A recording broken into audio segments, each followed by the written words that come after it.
નમસ્કાર વિદ્યાર્થી મિત્રો, ધોરણ 12 વિષય અર્થશાસ્ત્ર, ચેપ્ટર 9 વિદેશ વેપાર. આજનો આપણો મહત્વનો પ્રશ્ન છે લેણ દેણની તુલનાનો અર્થ, એના પ્રકારો, ખાતાઓ તેમજ લેણ દેણની તુલનાને અસર કરતા પરિબળો જણાવો. સૌથી પહેલા લેણ દેણની તુલનાનો અર્થ આપેલો છે વર્ષ દરમિયાન દેશની ભૌતિક એટલે દ્રશ્ય અને અભૌતિક એટલે અદ્રશ્ય બે વસ્તુ છે. ભૌતિક અને અભૌતિક આયાત અને નિકાસનો મૂલ્ય દર્શાવતો વરસાદી સમય એટલે લેણ દેણની તુલના.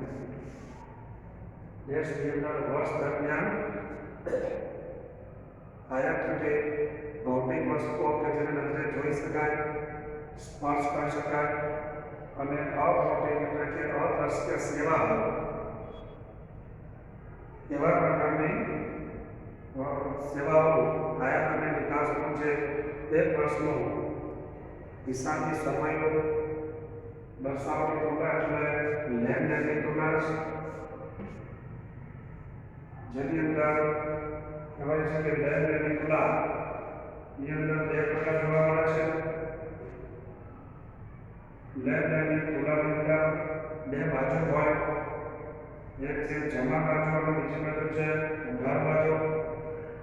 વિદેશ પાસેથી આપણે જે પણ વસ્તુની નિકાસ કરીએ છીએ એ આવક જમા બાજુ, વિદેશમાંથી આપણને જે પણ આવક મળે એ જમા બાજુમાં, અને જે આયાત કરીએ તેની પાછળ જે પણ ખર્ચ થાય છે એને આપણે ઉધાર બાજુ તરીકે દર્શાવીએ છીએ.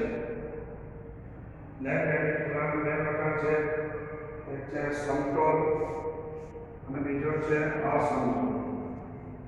લેણ દેણની તુલનાના બે પ્રકાર છે, સમતોલ અને અસમતોલ. જેની અંદર સમતોલ તુલનાની અંદર જમા અને ઉધાર બાજુનો સરવાળો એક સરખો થાય છે. અસમતોલ તુલનાની અંદર જમા અને ઉધાર બાજુના સરવાળા એક સરખા હોતા નથી પરંતુ અસમતોલ હોય છે.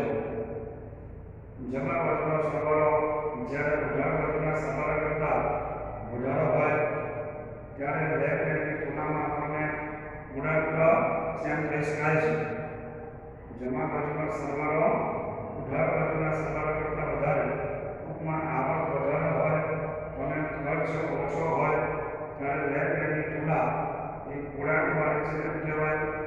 જ્યારે ઉધાર બાજુનો સરવાળો એનાથી ઊંડો જમણી બાજુ કરતાં ના સરવાળા કરતાં જ્યારે વધારે હોય તો લેણ દેણની તુલના ખર્ચવાળી છે, ખોટવાળી છે તેમ કહી શકાય છે.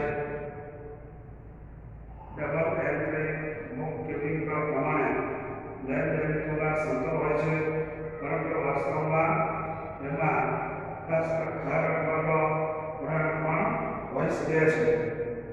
લેણ દેણની તુલનાના બે ખાતાઓ છે, એક છે ચાલુ ખાતો અને બીજો છે મૂડી ખાતો. પ્રકાર એટલે ગુણાકાર સમતોલ અને અસમતોલ. લેણ દેણની તુલનાના ખાતા બે છે, ચાલુ ખાતો અને મૂડી ખાતો. જેની અંદર પણ બે બાબત છે, જમા બાજુ અને ઉધાર બાજુ. જેમાં ચાલુ ખાતાની અંદર જમા અને ઉધાર નોંધવામાં આવે છે. પહેલો છે એમાં ભૌતિક વસ્તુઓના વેપારનું મૂલ્ય. ભૌતિક વસ્તુ એટલે કે જેમાં આપણે એ દ્રશ્ય સ્વરૂપની હોય છે. ભૌતિક વસ્તુઓનો નિકાસ પ્રમાણે ભૌતિક વસ્તુની આપણે નિકાસ કરીએ અને એમાં જે આવક આવે એ જમા બાજુ પર, અને ભૌતિક વસ્તુઓની જે આયાત કરીએ છીએ અને એની પાછળ આપણો જે ખર્ચ થાય છે એ ઉધાર બાજુ પર નોંધાય છે. આ વિભાગના સરવાળા અને વેપાર તુલના કહેવાય છે. ભૌતિક વસ્તુઓની જે નિકાસ કરીએ એની આવક જમા બાજુ પર, ભૌતિક વસ્તુઓની આયાત કરીએ એ રકમ ઉધાર બાજુ દર્શાવવામાં આવે, અને આ વિભાગના સરવાળાને વેપાર તુલના કહેવામાં આવે છે. દેશમાં ભૌતિક વસ્તુઓની આયાતની ચુકવણીઓ જો ભૌતિક વસ્તુઓની નિકાસ પ્રમાણ કરતાં વધારે હોય, વેપાર તુલના છે. ટૂંકમાં નિકાસ ઓછી હોય અને આયાત વધારે હોય. ટૂંકમાં આવક ઓછી હોય અને ખર્ચ વધારે હોય ત્યારે આ વેપાર તુલનામાં ખાદ્યનાથી ખોટ આવે છે. અને એનાથી ઉલટું હોય તો વેપાર તુલનામાં તુલન એટલે કે નિકાસ વધારે હોય અને આયાત ઓછી હોય. નિકાસ વધારે એટલે આવક વધારે, આયાત ઓછી એટલે ખર્ચ ઓછો. એવા સંજોગોમાં તુલન એ પૂરકવાળી બને છે. આ ઉપરાંત અભૌતિક વસ્તુઓ કે સેવાઓનો વિકાસ આયાતની આવક અને ચાલુ ખાતામાં નોંધવામાં આવે છે. અભૌતિક એટલે અદ્રશ્ય વસ્તુઓ જેમાં ખાસ કરીને સેવાઓનો સમાવેશ થાય છે. શિક્ષણ, આરોગ્યની સેવા, વાહન વ્યવહાર, સંદેશ વ્યવહારની સેવા હોય, ટેકનોલોજીકલ સેવા હોય, તો એ બધી બાબતોની અંદર બધી આયાત આવક અને જાવકની નોંધ એના ચાલુ ખાતાની અંદર નોંધવામાં આવે છે. અને બંનેના સંયુક્ત સરવાળાને ચાલુ ખાતાની તુલના કહેવામાં આવે છે. બીજું છે મૂડી ખાતો. આ ખાતાની અંદર એક દેશના અન્ય દેશ સાથેના જે મૂડીનો વ્યવહાર છે એનો મૂલ્ય નોંધવામાં આવે છે. મૂડી ખાતામાં એક દેશનો અન્ય દેશ સાથેનો જે વ્યવહાર છે એની નોંધ કરવામાં આવે છે, એનું મૂલ્ય નોંધવામાં આવે છે. જેની અંદર બોન્ડ હોય, શેર હોય, સોનું હોય, મૂડી પ્રકારનું ધિરાણ હોય, સ્થાયી રોકાણ હોય, આ બધી બાબતોની નોંધ કરવામાં આવતી હોય છે.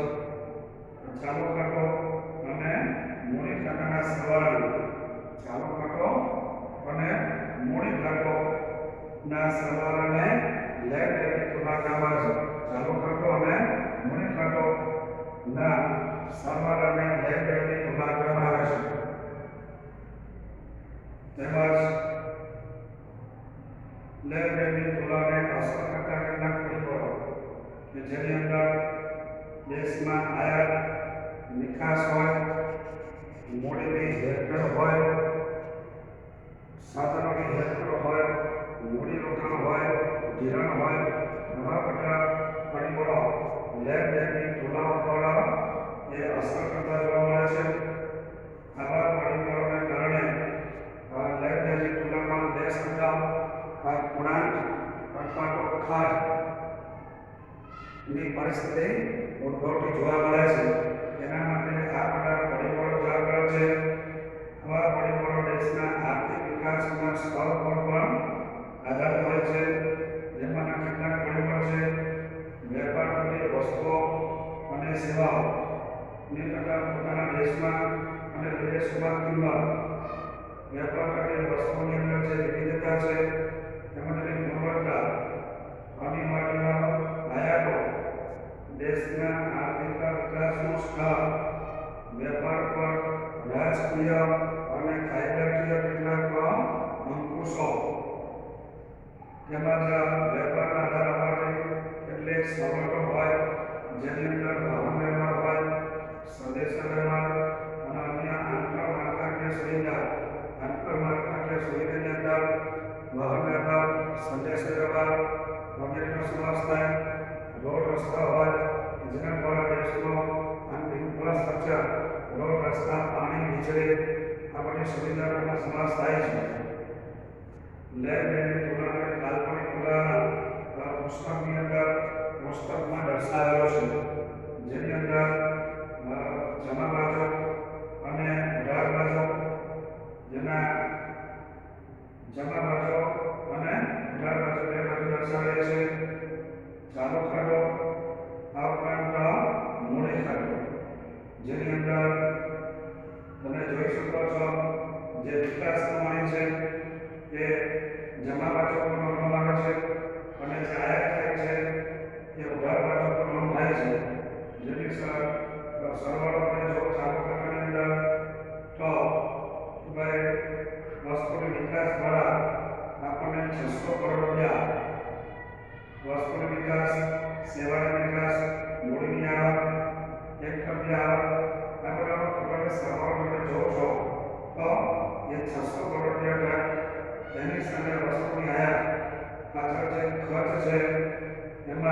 આયાતની પાછળ સેવાની આયાત, ત્યાર પછી કોઈની ચૂકવણી હોય, આ બધાનો સરવાળો 800 કરોડ રૂપિયા થાય છે.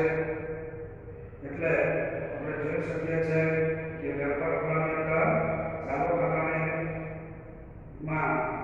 આપણને આવક કરતા ખર્ચ વધારે છે, એટલે -200 કરોડ, એટલે આપણને ખોટ જોવા મળે છે, ઘાટ જોવા મળે છે.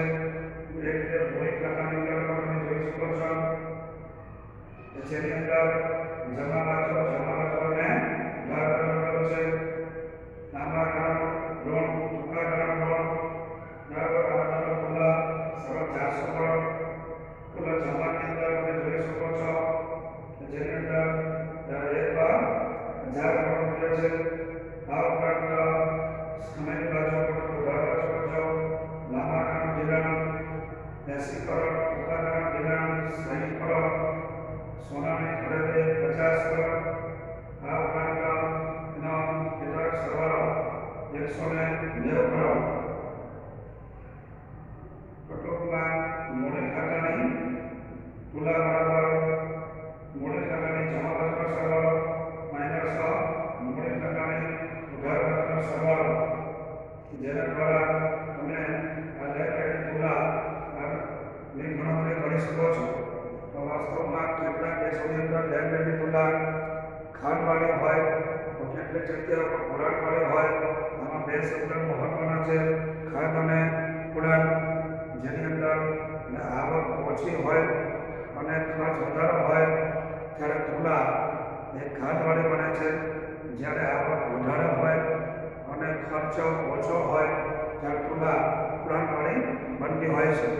તો વિદ્યાર્થી મિત્રો, ઉપરોક્ત પ્રશ્ન જોઈ સમજી અને આપણા છોકરાઓથી તૈયાર કરવો.